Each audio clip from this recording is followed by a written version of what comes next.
Bienvenue sur Infogarassi.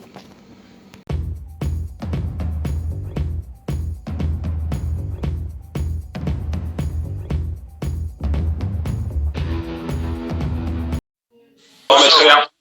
Salut Alassane. Comment ça va? Ça va, un peu en retard, mais ça va. Comme tout le monde, comme tout, qu'on demande les gens en ce moment. Comment ça va? Comment va la famille? Oh, ben, la famille va bien, on prend des nouvelles régulièrement. Ici, à Anglette, tout le monde va bien, mon père aussi, ma soeur aussi, mon frère aussi, tout, a priori, toute la famille va bien, donc c'est ça l'essentiel. Est-ce que tu es bien confiné? Ah oui, confiné, oui, oui. Je reste ben, à la maison et après je continue un peu à travailler puisque dans les écoles on doit aller un peu travailler, garder des enfants de soignants et autres. Donc voilà, je fais un peu les deux, mais je me déplace avec le papier. Est-ce qu'à ce moment, tu arrives à faire quelques entraînements ou vraiment tu as laissé tomber tout ça? Les entraînements, c'est vrai que c'est compliqué. Je peux faire un peu d'entraînement physique à la maison, des petits exercices des gammes, mais pour taper, c'est le plus compliqué là. Sur Anglette, tout est vraiment fermé, à part un petit fronton qui est voilà 1,5 km de la maison. Donc je vais me chauffer les mains là-bas, mais là ouais, ça c'est compliqué, ouais. Et toi, tu es en paix, vous êtes une famille, vous êtes frères et tu joues à la pelote. Tout le monde connaît ici au Pays Basque, quand on dit le frère Lambert, il y a Simone, il y a toi. Est-ce que tu as gagné un grand tournoi? Tous les deux, on avait gagné quand on était en amateur des championnats, et après quelques tournois, on en a gagné avec quelques-uns ensemble. Et là, le dernier, bon, c'était peut-être pas le plus grand qu'il existe, mais le dernier à Bégueus cet automne. Et voilà, après on en a gagné plusieurs, à Espelette et d'autres. Ouais. Qu'est-ce que ça fait de jouer avec son frère? Ah, avec son frère, bon, c'est souvent agréable. Voilà, on se connaît beaucoup. Voilà,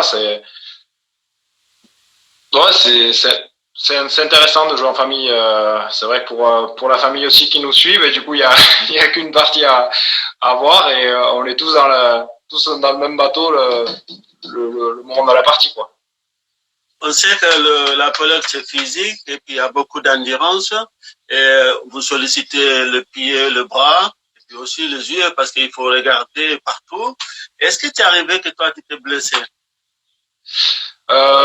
J'ai eu quelques petites blessures, jamais très très grosses, quelques blessures un peu à l'épaule, un peu au genou, des choses, voilà, quand je sollicitais un peu trop mon corps.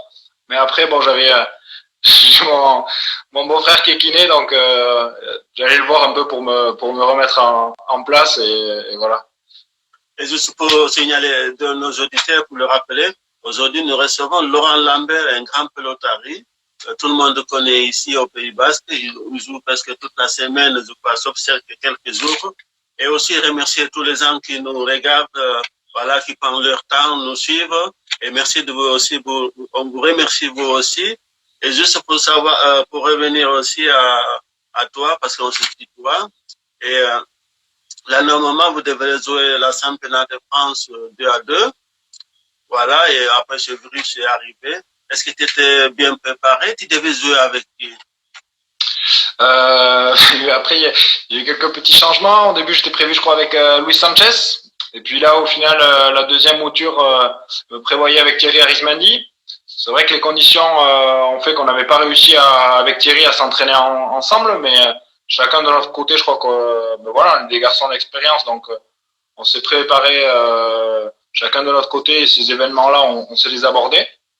Voilà, je sais pas si on aura l'occasion de reprendre, j'espère, parce que voilà, moi j'avais annoncé que c'était mon dernier championnat en indépendant cette année, donc voilà, j'espère que on pourra, mais quand évidemment le confinement sera terminé, j'espère qu'on pourra se consacrer à ça, et voilà, faire ce championnat ensemble avec Thierry, ça serait chouette pour moi, ouais. Qu'est-ce que tu penses de ces polémiques qu'il y avait avant? Parce que de quoi aussi, faut pas se dire de bêtises, mais pas loin de ton âge avec Waltari qui voulait jouer son dernier tournoi. Il avait choisi son joueur, il y a eu une polémique. Qu'est-ce que tu en penses, toi? Oh, c'est relativement simple. Certains joueurs, à l'initiative de Baptiste Ducassou et d'autres, se sont rencontrés parce qu'ils trouvaient pas ça normal. Moi, j'ai exprimé devant mes collègues mon point de vue. Moi, je trouvais que c'était pas complètement aberrant de faire une telle demande. Et après, la fédération avait fait le choix d'accepter cette demande. Je crois que c'était un peu hypocrite de dénoncer ça cette année parce que ça fait des années qu'il y a des gens qui demandent plus ou moins à jouer ou il y a toujours ça a toujours existé donc voilà moi je croyais il me semble que c'était voilà Waltari a quand même marqué notre sport ces 10 dernières années donc voire plus les 15 bon il me semblait pas ça complètement illogique après c'était un choix de la commission fédérale certains joueurs ont voulu le dénoncer ils l'ont fait et voilà où nous en sommes. Tu penses jouer jusqu'à quel âge? Ça pourrait être ton dernière année, toi aussi. Oui, là c'est ma dernière année en indépendant. Si on reprend, après j'ai bon espoir que je pourrais jouer un peu en amateur, redescendre dans mon club formateur et voilà, essayer de voir si je peux continuer à m'amuser. Dans l'idéal, j'aimerais pouvoir jouer jusqu'à ce que mon fils puisse échanger et éventuellement jouer ensemble.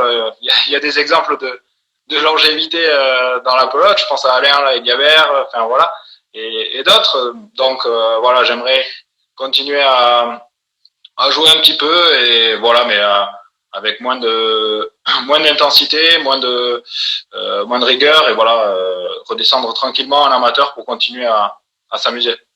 Pas de pression, quoi. Ouais, juste après la partie et dans le verre. Est-ce que quand on joue à la pelote, est-ce qu'on gagne de l'argent ou c'est juste pour le plaisir? Oui, en indépendant, on est indemnisé quand on va jouer. Voilà. Après moi, ça n'a jamais été ma source de revenus principale. J'ai toujours eu un métier à côté. Je continue à l'avoir et je continuerai à être normalement dans les écoles. Voilà, oui, c'est vrai que ça permet certains mois de gagner un peu plus d'argent. Après, on peut pas en vivre complètement, en tout cas pas à mon niveau. On va revenir au confinement. Quelle série tu regardes en ce moment? Mais je regarde pas trop la télé là. C'est vrai que j'ai deux enfants en bas âge et bon, on a une télé dans le salon, mais elle est rarement allumée. Donc voilà, j'ai pas besoin de regarder de série pour passer le temps et voilà. J'ai un peu de travail aussi et avec mes enfants et à l'école, donc bon, les journées sont bien pleines quand même. Juste pour on voulait dire merci à Mathieu Oxarango. J'ai appris que là, il monte en niveau haut. Et félicitations pour Irisari aussi, Anbal, qui monte au niveau national 2, je crois, si je ne dis pas de bêtises. Vous pouvez me le corriger en cas si ce n'est pas ça. Et aussi, voilà, félicitations à Irisari qui monte.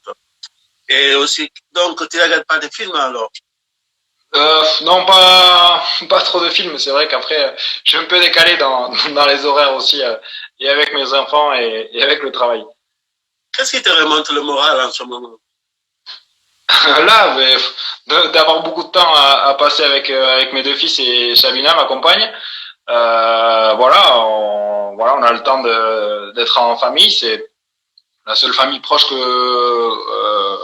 j'ai là tout de suite. Et après, prendre les nouvelles du reste de la famille. Mais là, passer beaucoup de temps avec eux, pour le moment, ça se passe très bien. Donc voilà, ça me remonte le moral. Quel est ton plat préféré?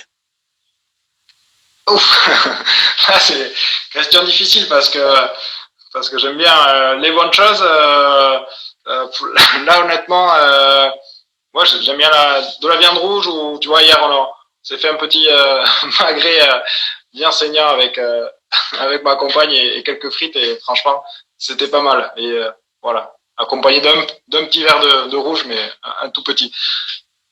Qui t'appelle souvent en ce moment? Là, un peu plus souvent que d'habitude, peut-être mon frère, ma sœur et mon père. Voilà, parce que je m'autorise pas le droit d'aller les voir. J'ai pas de, je prends pas ce risque-là. C'est vrai qu'on est un peu éloigné. Donc voilà, là on s'appelle encore plus souvent que d'habitude. Ouais. Et ce qui te manque en plus au confinement en ce moment? Là, c'est vraiment de sortir un peu plus loin que ce kilomètre et demi. Là, c'est vrai on a l'habitude ouais, soit d'aller rendre visite à mon père à Galassi, soit d'aller chez ma soeur à Moléon, ou de faire des activités, voilà, en plein air, à la montagne, ou de l'autre côté, voilà. Là, c'est vrai que rester dans le kilomètre carré, là, c'est un tourne vraiment en rond, c'est l'impression qu'on a, quoi. Ce qui te déplaît au confinement?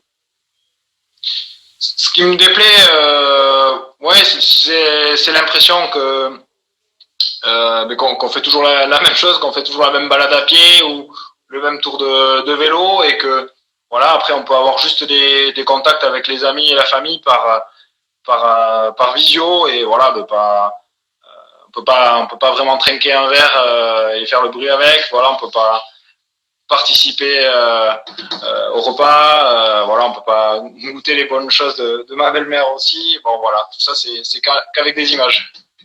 Quel livre tu lis en ce moment? Pardon? Quel livre tu lis en ce moment?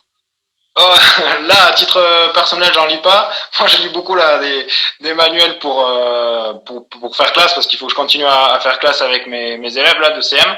Donc, c'est beaucoup de manuels pour eux, pour aider les parents à bien construire les cours et voilà. Et après, je lis les histoires à mes fils. Mais bon, voilà, je commence à les connaître par cœur. Est-ce qu'il y a un sens où, bon, tu m'as dit que tu ne regardais pas de films, que tu peux écouter, ça te fait oublier le coronavirus en ce moment? Ben là, j'écoute souvent, après, même en temps normal, la radio, soit France Bleu, soit Cadena 100, qui est une radio espagnole où il y a pas mal de musique. Et voilà, ça, c'est vrai que ça permet bon, de s'échapper et de casser la barrière du kilomètre. Ouais. Est-ce que tu es croyant? Euh, Parfois, oui, un peu. Oui, mais pas pleinement pratiquant, mais ouais, je crois qu'il y a des gens qui veillent sur nous. Ouais. Qu'est-ce que tu peux dire tous les ans en ce moment? On sait qu'on remercie le caissière, les infirmières, le docteur. Toi, est-ce que tu as quelque chose à dire à tous ces gens qui, vraiment, le temps difficile, ils font vivre la société?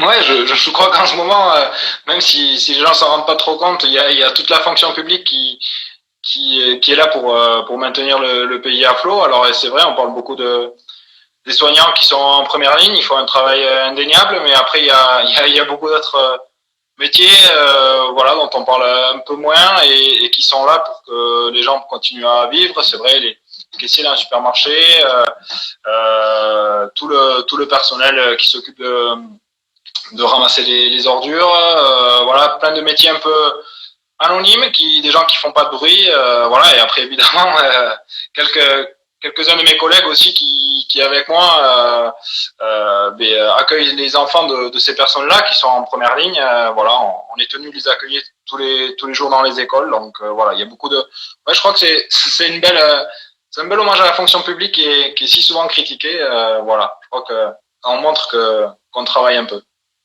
On arrive à la fin. Je voulais te remercier pour avoir accepté notre invitation. Et puis aussi, tu sais que là, on est au Pays Basque. Je pense que toi-même, tu parles basque parce que tu parles loin d'ici. Est-ce que tu peux nous dire quelques mots en basque et puis après on conclut? Oui, mais enfin, zertan dut euskaraz, momentu txar bat pasatzen dugula, baina denak ari gira hori fite pasadadin, eta bon, inara untsa pastuko da denen dako, espero dut familiakoak eta lagunak sufritzen dutela, baina ez sobera, eta azkarrago ateratuko girela garai hortatik, eta gero agian fitesko pilota berriz hasiko da, eta trinketeak betetuko dira. Voilà, on répète jamais assez. Parce que la virus, il n'est pas encore parti. Tout le monde le répète, mais nous aussi, on doit le répéter. Toi, ta voix, il compte. Qu'est-ce que tu dis aux gens? Yo.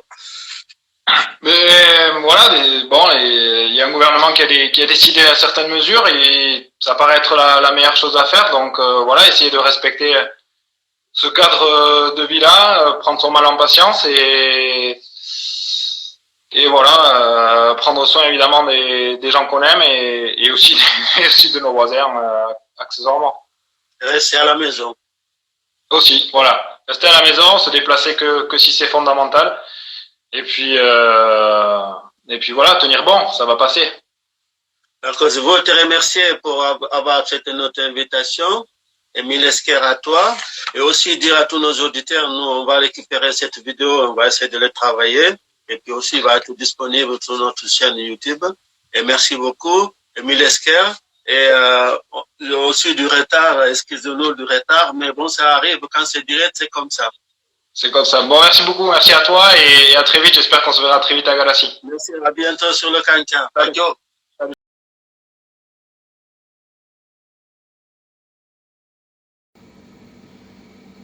Merci de nous avoir suivis. Merci.